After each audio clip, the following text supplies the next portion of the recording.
କୁହାଯାଏ love marriage ଏବଂ arrange ମ୍ୟାରେଜ୍ରେ ଆକାଶ ପାତାଳର ତଫାତ୍ ଥାଏ। ଆଜିର କାହାଣୀରେ ଆମେ ଦେଖିବା ଲଭ୍ ମ୍ୟାରେଜ୍ ଆଉ ଆରେଞ୍ଜ ମ୍ୟାରେଜ୍ରେ କ'ଣ ପାର୍ଥକ୍ୟ ରହିଛି। ଏକ ଛୋଟ ଗାଁରେ ପାଖାପାଖି ଦୁଇଟି ପରିବାର ରହୁଥିଲେ। ଗୋଟିଏ ଗୀତା ଅପାଙ୍କର ଏବଂ ଅନ୍ୟଟି ସୁନିତା ଦିଦିଙ୍କର। ଦୁଇ ଜଣଙ୍କର ଗୋଟିଏ ପୁଅ ଏବଂ ଗୋଟିଏ ଝିଅ ଅଛନ୍ତି। ଗୀତା ଅପାଙ୍କର ପୁଅ ରାଜେଶର ବାହାଘର ବହୁ ଧୁମଧାମରେ ହୋଇଥିଲା। ଯାହା ହେଉ ରାଜେଶର ବାହାଘରଟା ଭଲରେ ହୋଇଗଲା। ନହେଲେ ଆଜିକାଲିକା ପୁଅ ଝିଅ ଯାହା ହେଉଛନ୍ତି ନା, କହିବା କଥା ନୁହେଁ। ବାକି ରହିଲା ନନ୍ଦିନୀ କଥା। ତା ବାହାଘରଟା ମଧ୍ୟ ଭଲରେ ହୋଇଗଲେ ମୁଁ ଟିକିଏ ଶାନ୍ତିରେ ନିଶ୍ୱାସ ନେବି। ନହେଲେ ସେ ଗୋଟିଏ ଚିନ୍ତା ମୋତେ ସବୁଦିନ ଲାଗିଥିବ। କେମିତି ଭଲରେ ବାହାଘର ହେବ। ପୁଅ ଝିଅଙ୍କର କାମ ସାରିଗଲେ ମୁଁ ଟିକେ ଶାନ୍ତିରେ ନିଶ୍ୱାସ ନେବି।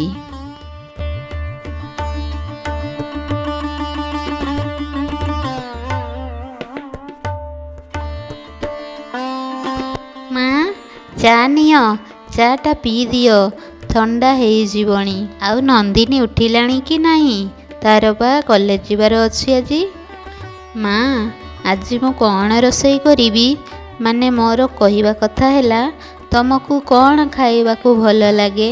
ତମକୁ ଯେଉଁଟା ଭଲ ଲାଗେ ମୋତେ କୁହ, ମୁଁ ସେଇଟା ହିଁ ରୋଷେଇ କରିବି। ସମସ୍ତେ ମିଳିମିଶି ଖାଇଲେ ଭଲ ଲାଗିବ। ଆଉ ତମ ପୁଅ ତ କହିଦେଇକି ଯାଇଛନ୍ତି, ରୋଷେଇ ମା'ଙ୍କ ପସନ୍ଦର ହେବା ଦରକାର। ଆଲୋ ମା, ତମେ ଯାହା ରୋଷେଇ କରିବ ମୁଁ ସେଇଆ ହିଁ ଖାଇଦେବି। ତମମାନଙ୍କର ଖୁସିରେ ତ ମୋରି ଖୁସି। ସେମିତି କିଛି ନାହିଁ କି ମୁଁ ସେଇଟା ହିଁ ଖାଇବି। ତତେ ଯାହା ଭଲ ଲାଗୁଛି କରିଦେ। ଠିକ୍ ଅଛି ମା, ମୁଁ ଯାଉଛି ରୋଷେଇବାସ ସବୁ କରିଦେବି। ହଉ ଠିକ୍ ଅଛି, ଯା ରୋଷେଇ କାମ ଆରମ୍ଭ କରିଦେବୁ। ହଁ, ମୋତେ ପରିବାତକ ଆଣିଦେ, ମୁଁ ବସି ଏଠି କାଟିଦେବି। କିଛି ତ ତତେ ମୁଁ ସାହାଯ୍ୟ କରିପାରିବି। ନାଇଁ ମା, ସେସବୁର କିଛି ଆବଶ୍ୟକତା ନାହିଁ। ଯେତିକି କାମ ମୁଁ ସବୁ କରିପାରିବି।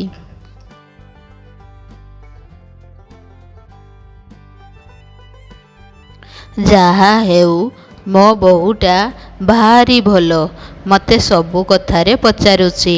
ପୁଣି ମୋ ପସନ୍ଦ ନାପସନ୍ଦ କଥା ବି ବୁଝୁଛି। ମୋ ବୋହୂଟା ପୁରା ସୁନାମୁଣ୍ଡାଟେ ଆଉ। ଇଏ ତ ହେଲା ଗୀତା ଅପାଙ୍କ ପରିବାରର କଥା। ଚାଲନ୍ତୁ ଦେଖିନେବା ସୁନିତା ଦିଦିଙ୍କ ଘରେ କ'ଣ ସବୁ ଘଟୁଛି। ସୁନିତା ଦିଦିଙ୍କ ପୁଅ ରବି ଏକ ଝିଅ ସହିତ ଲଭ୍ ମ୍ୟାରେଜ୍ କରିଦେଇଛି। ସୁନିତା ଦିଦି ଏକଥା ଦେଖି ଗାଁର ଲୋକଙ୍କ ଅପମାନ ସହି ନ ପାରି ରାଗରେ ପୁରା ଲଙ୍କା ଧୂଆଁ ଦେଲେଣି। ସୁନିତା ଦିଦିଙ୍କ ଘର ତାଙ୍କ ଶବ୍ଦରେ ପୁରା ଉଠୁଛି ଆଉ ପଡ଼ୁଛି।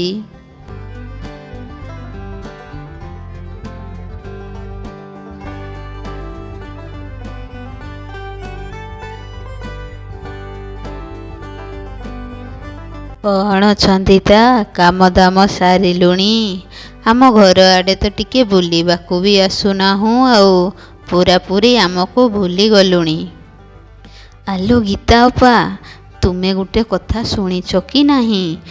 ଏଇ ତମ ପଡ଼ିଶା ଘର ସୁନିତା ଦିଦିଙ୍କର ପୁଅ ରବି ବା, ସେ ପରା ଗୋଟିଏ ଝିଅକୁ ନେଇ ଆସିଛି। କହୁଛି କ'ଣ ନା ଲଭ୍ ମ୍ୟାରେଜ୍ କରିଛି। ସେ କୁଆଡ଼େ ସେ ଝିଅ ସହିତ କେତେ ଦିନରୁ ଗପୁଥିଲା। ଆଉ ଏବେ ସେ ଝିଅକୁ ଟେକି ଆଣିକି ତାଙ୍କ ଘରେ ପରା ରଖିଛି। ତମେ ଶୁଣିଛ କି ନାହିଁ? ତମ ପଡ଼ିଶା ଘର କଥା ତମେ ଶୁଣିନ? ଛି ଲୋ ଅପା, ଏମାନଙ୍କୁ ଆଉ କ'ଣ କହିବୁ? ହଁ କିଲୋ, କାଇଁ ମୁଁ ତ ଏକଥା ଜାଣିନି। ଓ, ସେଇଥିପାଇଁ ତେବେ ସୁନିତା ଆଉ ଘରୁ ବାହାରକୁ ବାହାରୁ ନାହିଁ ଆଉ। ପୁଅ ଦେଇଥିବା ଅପମାନର ବୋଝରେ ସୁନିତାର ମୁଣ୍ଡ ତ ପୁରା ତଳକୁ ହେଇଯିବ। ଠିକ୍ କହିଛୁ ଅପା। କେଜାଣି କେମିତି ସଂସ୍କାର ଦେଇଛି ତା ପୁଅ ଝିଅଙ୍କୁ ତ ପୁରା ମୁଣ୍ଡରେ ବସେଇ ରଖିଥିଲା। ହଁ, ତା ବୋହୂଟା ବୋଧେ ଉଗ୍ର ଚଣ୍ଡୀଟା ହୋଇଥିବ, ନହେଲେ କ'ଣ ଘର ଛାଡ଼ିକି ସିଏ କେବେ ଏଠିକୁ ଆସିଥାନ୍ତା? ହଁ ପରା ଅପା, କ'ଣ କହିବା? ସେ ସୁନିତା ଦିଦି ତାକୁ କେମିତି ବୋହୂ ଭାବେ ଗ୍ରହଣ କଲେ କେଜାଣି। ମୁଁ ହୋଇଥିଲେ ତାକୁ ଗଳା ଧକ୍କା ଦେଇ ଘରୁ ବାହାର କରିଦେଇଥାନ୍ତି। ଆରେ ସିଏ ଯାହା ହେଉଛି ହେଉ, ହେଲେ ମୋତେ ଭାରି ଭଲ ବୋହୂଟିଏ ମିଳିଛି। ମୋତେ କିଛି କାମ କରିବାକୁ ଦେଉନାହିଁ। ମୋ ବୋହୂଟା ଏକଦମ ସୁନା ମୁଣ୍ଡାଟେ। ମୋର ସବୁ କଥା ସିଏ ବୁଝୁଛି। କେବେ ଆମ ଘର ଆଡ଼େ ବୁଲିବାକୁ ଆସେ, ନୂଆ ବୋହୂ ହାତରୁ ଚା ଟିକିଏ ପିଇଦେବୁ। ଆଲୋ ଏ ଅଲକ୍ଷଣୀ, ତୋତେ କ'ଣ ବାହା ହେବା ପାଇଁ ମୋରି ପୁଅ ମିଳିଲା? ଅପମାନରେ ମୁଁ ଗାଁରେ ମୁଣ୍ଡ ଉଠେଇକି ବାଟ ଚାଲିପାରୁନି। ପଡ଼ା ମହି, ତୋତେ ଆଉ ପୁଅ ମିଳିଲେନି ଦୁନିଆରେ। ମା' ମୋତେ ଖାଲି ଗୋଟିଏ ସୁଯୋଗ ଦିଅ, ଦେଖିବ ସବୁକିଛି ଠିକ୍ ହେଇଯିବ। ମୋ ରବିକୁ ଛାଡ଼ି ରହିପାରିବିନି। ଆମକୁ ଅଲଗା କର ନାହିଁ ମା', ମୁଁ ତୁମ ସବୁ କଥାକୁ ମାନିବି। କ'ଣ ଠିକ୍ ହେଇଯିବ? ଆରମ୍ଭ ହେଉ ହେଉ ତ ସବୁକିଛି ବିଗାଡ଼ି ଦେଲୁ। ଆଉ କ'ଣଟା ଠିକ୍ ହେଇଯିବ? ଗାଁ ଲୋକ କେତେ କଥା କହୁଛନ୍ତି। ଓହୋ ମା, ମିତାଲି ଭାରି ଭଲ ଝିଅ। ତାଙ୍କ ଘରେ ଆମ ବାହାଘର ପାଇଁ ରାଜି ହେଲେ ନାହିଁ ବୋଲି ଆମେ ଏଇ ବାଟ ଆପଣେଇଲୁ। ତାକୁ ଗୋଟିଏ ସୁଯୋଗ ଦେଇକି ତ ଦେଖ। ହଁ ମା, ତୁମ ମନରେ କଷ୍ଟ ଦେବା ଆମର ଉଦ୍ଦେଶ୍ୟ ନଥିଲା। ଆମକୁ କ୍ଷମା କରିଦିଅ। ଏହା ଛଡ଼ା ଆମ ପାଖରେ ଆଉ କିଛି ଉପାୟ ନଥିଲା। ହଁ ଯେ, ମୁଁ ସିନା ଏକଥା ବୁଝୁଛି, ହେଲେ ଗାଁ ଲୋକଙ୍କୁ ଏକଥା ବୁଝେଇବ କିଏ? ସେମାନଙ୍କର ପାଟି କ'ଣ ଚୁପ୍ ହେବ? ତିଳକୁ ତାଳ କରିବା ଲୋକମାନଙ୍କୁ ମୁଁ କିପରି ବୁଝେଇବି? ମୋତେ କୁହ। ମା, ବାହାର ଲୋକ ତ ବାର କଥା କହିବେ। ଆମ ଭିତରେ ବୁଝାମଣା ଠିକ୍ ରହିଲେ ହେଲା। ଆମେ ଯଦି ଠିକ୍ ରହିବା, ସବୁକିଛି ଠିକ୍ ହେଇଯିବ।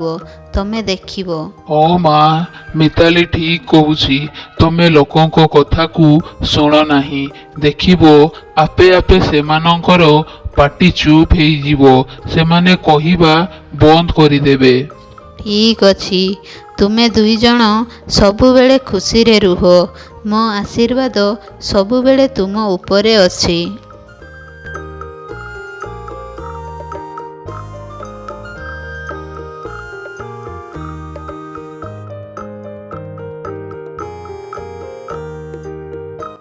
ସୁନିତା, ମୁଁ କ'ଣ ଶୁଣିଲି ତୋ ପୁଅ ବୋହୂ ନେଇ ଆସିଛି, ଲଭ୍ ମ୍ୟାରେଜ୍ କଲା। କ'ଣ ସଂସ୍କାର ଦେଇଥିଲୁ ଯେ ତୋ ପୁଅ ଏମିତି କାମ କଲା? କେତେ ଅପମାନ ତୋତେ ଦେଲା, କେତେ କଥା ଲୋକମାନେ କହୁଛନ୍ତି। ହଁ ଅପା, ତମେ ଠିକ୍ ଶୁଣିଛ। ମୋ ପୁଅ ଲଭ୍ ମ୍ୟାରେଜ୍ କରିଛି, ହେଲେ ସେଥିରେ ଭୁଲ କ'ଣ ରହିଲା? ସେମାନେ ଦୁହେଁ ଦୁହିଁଙ୍କୁ ଭଲ ପାଉଥିଲେ। ଏଥିରେ ଅସୁବିଧା କ'ଣ? ଭୁଲ କ'ଣ? ଆଲୋ, ତୁ ଜାଣିନୁ କି ଲଭ୍ ମ୍ୟାରେଜକୁ ପରା ଏ ସମାଜ କେବେ ବି ଗ୍ରହଣ କରିବନି। ଆଉ କେମିତିକା ଉଗ୍ରଚଣ୍ଡୀଟା ହେଇଥିବ ତୋର ବୋହୂ, ନୁହେଁ କି? ମୋ ବୋହୂ ତ ପୁରା ସୁନା ମୁଣ୍ଡାଟେ। ମାଛିକୁ ମୋ କହିବ ନାହିଁ। ମୋତେ କୌଣସି କାମ ବି କରିବାକୁ ଦେଉନାହିଁ। ତୋ ବୋହୂ ସହିତ ତୁ ଚଳିପାରୁଛୁ ତ? ସେ ତୋତେ ଭଲ କରୁଛି ନା ତାର ରଙ୍ଗ ଦେଖେଇ ଦେଉଛି? ଖରାପ ଭାବିବୁନି। ମୁଁ ଶୁଣିଛି ଲଭ୍ ମ୍ୟାରେଜରେ ଏମିତି ହିଁ ହୁଏ। ଲଭ୍ ମ୍ୟାରେଜକୁ ଏ ସମାଜ ଗ୍ରହଣ କରୁ କି ନ କରୁ, ହେଲେ ମୁଁ ମିତାଲିକୁ ବୋହୂ ଭାବରେ ଗ୍ରହଣ କରିସାରିଛି। ବାକି ରହିଲା ତା ଗୁଣର କଥା।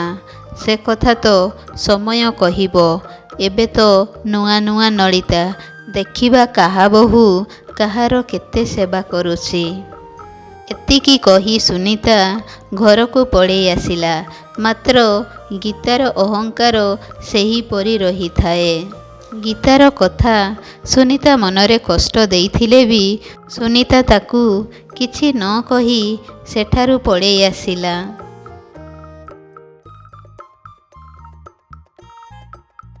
ଚନ୍ଦ୍ରିକା, ଚନ୍ଦ୍ରିକା ଟିକିଏ ପାଣି ଆଣିଲ।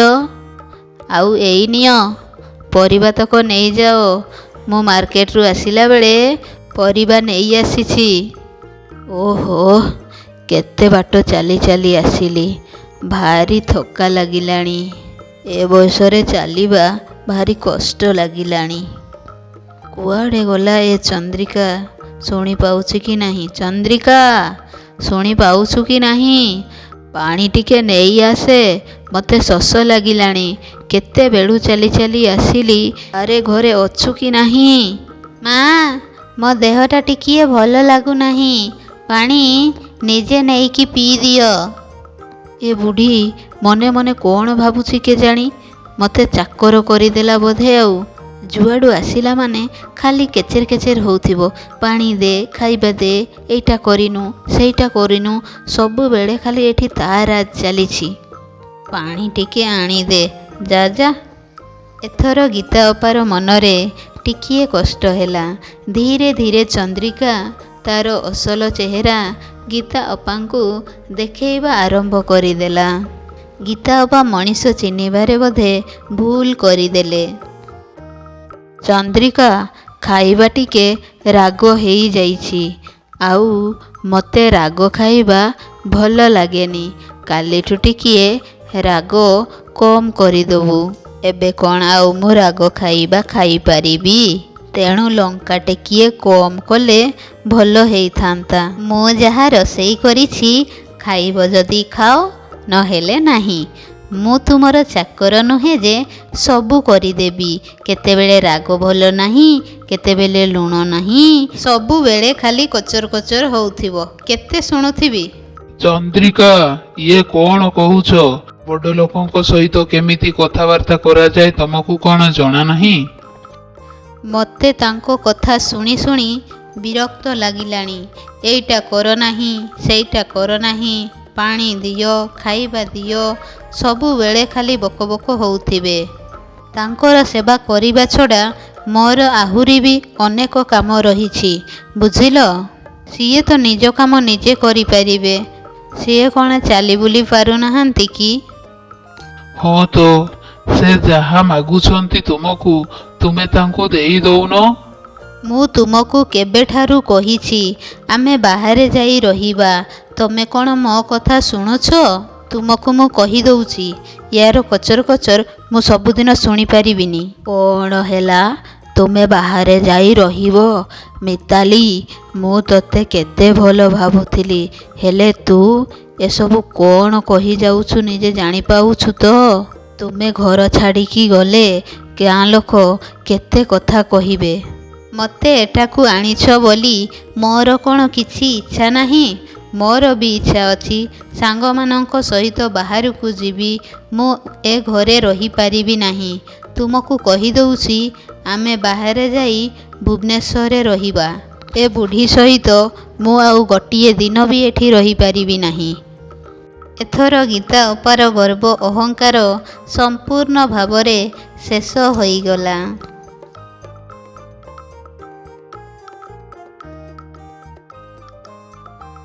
ତାପରେ ରାକେଶ ଓ ଚନ୍ଦ୍ରିକା ମଧ୍ୟ ଗୀତା ଅପାଙ୍କୁ ଛାଡ଼ି ଭୁବନେଶ୍ୱରରେ ରହିବାକୁ ଗଲେ। ଦିନେ ଗୀତା ଅପା ସୁନିତା ଦିଦିଙ୍କ ଘରକୁ ବୁଲିବାକୁ ବାହାରିଲେ।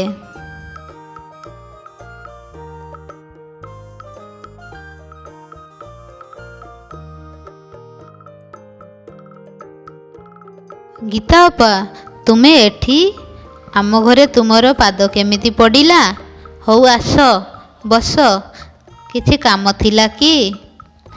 ଗୀତା ଅପା, କୁଆଡ଼େ ଯାଇଥିଲ ନା କ'ଣ? କେତେ ଦିନ ହେଲା ତମର ଦେଖା ନାହିଁ। ଆଉ ଘରେ ସବୁ ଭଲ ତ? ନାଇଁ ନାଇଁ, କାମ କିଛି ନାହିଁ, ବାସ୍ ଏମିତି ଟିକିଏ ବୁଲିବାକୁ ପଳେଇ ଆସିଲି। ଘରେ ଏକୁଟିଆ ରହିବାକୁ ଭଲ ଲାଗୁନାହିଁ, ତେଣୁ ମୁଁ ବୁଲିବାକୁ ପଳେଇ ଆସିଲି। ଏମିତି ଆଉ କେତେ ଘରେ ବସିଥିବି। ଭଲ ହେଲା ଆମ ଘର ଆଡ଼େ ବୁଲିବାକୁ ପଳେଇ ଆସିଲ। ଟିକିଏ ରୁହ। ଆରେ ମା ମିତାଲି, ଗୀତା ଅପା ପାଇଁ ଟିକିଏ ଚା ଆଣିଲ। ହଁ, ସାଥିରେ ବିସ୍କୁଟ ବି ନେଇ ଆସିବ। ଆଣୁଛି ମା, ଆଣୁଛି। ଅପା, ମୁଁ ଶୁଣିଲି ରାକେଶ ଓ ଚନ୍ଦ୍ରିକା ଭୁବନେଶ୍ୱରକୁ ଗଲେ। ତୁମେ ଗୋଟେ କାମ କର, ତୁମେ ଆମରି ସାଥିରେ ଆମ ଘରେ ରୁହ, ଭଲ ହବ। ନାଇଁ ନାଇଁ, ମୁଁ ଠିକ୍ ଅଛି। ମାଉସୀ, ଚା ନିଅ, ପିଇଦିଅ। ମା, ମୁଁ କ'ଣ କହୁଥିଲି କି, ତୁମେ ରେଡ଼ି ହେଇଯାଅ, ଆମେ ଆଜି ସାଙ୍ଗ ହୋଇ ମାର୍କେଟ ଯିବା। ଆଗକୁ ନୂଆ ବର୍ଷ ଆସୁଛି ତ, ବହୁତ ସାରା କିଣାକିଣି କରିବାର ମଧ୍ୟ ଅଛି। କ'ଣ କହୁଛ? ମୋତେ ଏକୁଟିଏ ଗଲେ ଭଲ ଲାଗିବନି, ସାଙ୍ଗରେ ତୁମେ ବି ଚାଲ ନା। ଠିକ୍ ଅଛି, ମୁଁ ରେଡ଼ି ହେଇଯିବି, ସାଙ୍ଗ ହେଇକି ଯିବା। ମାଉସୀ, ତୁମେ ବି ଚାଲୁନ ଆମ ସାଥିରେ, ତୁମକୁ ବି ବାହାରେ ବୁଲି ଆସିଲେ ଭଲ ଲାଗିବ, ଆଉ ଆମକୁ ମଧ୍ୟ ଭଲ ଲାଗିବ। ନା ନା, ତମେ ଯାଅ, ମୋର କାମ ଅଛି। ଯାହା କହ ସୁନିତା, ବୋହୂ ଖଣ୍ଡେ ପାଇଛୁ, ସିଏ ତୋର କେତେ ସେବା କରୁଛି, ସବୁ କଥା ବୁଝୁଛି। ସେବା କରିବିନି କେମିତି, ସେ ପରା ମୋ ମା, ଶାଶୁ ନୁହେଁ। ମାଉସୀ, ମୁଁ ତ କହୁଛି ତୁମେ ବି ଆମ ସାଥିରେ ରୁହ, ତୁମର ମଧ୍ୟ ମୁଁ ଠିକ୍ ସେହିପରି ସେବା କରିବି ଯେମିତି ମୁଁ ମୋ ମା'ର ସେବା କରୁଛି। ମୋତେ କ୍ଷମା କରିଦେ ମିତାଲି, ମୁଁ ତୋତେ କେତେ ଖରାପ ଭାବୁଥିଲି। ଲଭ୍ ମ୍ୟାରେଜ୍ କରିଛୁ ବୋଲି ତୋ ନାଁରେ ମୁଁ କେତେ ଖରାପ କଥା କହୁଥିଲି, ମୋତେ କ୍ଷମା କରିଦେ। ମାଉସୀ, ଲଭ୍ ମ୍ୟାରେଜ୍ କରିଲେ ଯେ ସମସ୍ତେ ଖରାପ ହୋଇଯାଆନ୍ତି, ଆଉ ଆରେଞ୍ଜ ମ୍ୟାରେଜ୍ କରିଲେ ଯେ ସମସ୍ତେ ଭଲ ହୁଅନ୍ତି, ସେମିତି ନୁହେଁ। ନିଜର ମାନବିକତା ନଥିଲେ ଆରେଞ୍ଜ ମ୍ୟାରେଜ୍ କରିଥିଲେ ମଧ୍ୟ ପର କରିଦିଅନ୍ତି, ଯେମିତି ତମ ବୋହୂ। ଠିକ୍ କହିଛୁ ମିତାଲି, ମୁଁ ମୋର ଭୁଲକୁ ବୁଝିପାରିଲି। ମୋର କେତେ ବଡ଼ ଭୁଲ ଧାରଣା ଥିଲା, ଆଜି ତୁ ମୋର ଆଖି ଖୋଲିଦେଲୁ। ହଉ, ଯାହା ହେଲା ତ ହେଲା। ହଉ ଚାଲ, ଏଥର ଆମେ ମିଶିକି ମାର୍କେଟ ଯିବା। ଆଉ ଗୀତା ଅପା, ଏଥର ତୁମେ ଆମ ସାଥିରେ ରହିବ।